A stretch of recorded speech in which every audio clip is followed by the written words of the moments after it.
यही चैनल को आपको स्वागत। यही वीडियो आपको आली ब्लॉक रे बाहर महिला चाकरी विषय डिटेल्स कहबी।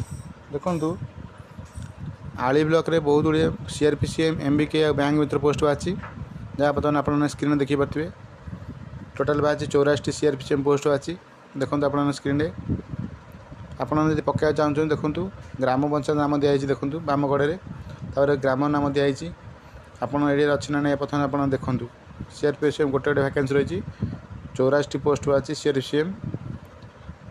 देखो एमबीके बाहर देखो 15टी गोटे गोटे वैकेंसी रही। शिक्षा योग्यता रखाई +2 पास।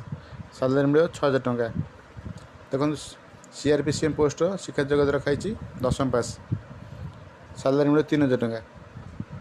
देखो ये दिखाई बैंक मित्र पोस्ट अच्छी 7टी गोटे गोटे वैकेंसी रही +2 पास रखाई शिक्षा योग्यता। सालारी मिले 6000 टंका। ये सब पोस्ट आप्लाय करेंगे अन्य शिक्षा योग्यता रही। देखूँ महिला जनक एसएचजी मेम्बर होते ओडिया कहीपे लिखिपारे। लोकाल लैंग्वेज जानते मिनिमम बयस 18 वर्ष हो। सेम विलेज और क्लस्टर होती आप सीआरपीसीएम पोस्ट आप्लाय कर चाहते। यदि आप एमबीके पोस्ट आप्लाय कर चाहते तो सेम ग्राम पंचायत होते।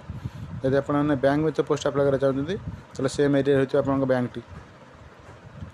देखो यार शेष तारीख रही 15/3/2023 ये तारीख अंदर आप फॉर्म आप्लाय करेंगे। देखो ये आप्लिकेसन फॉर्म आप फिलअप कर डिपोजिट करा पड़ो।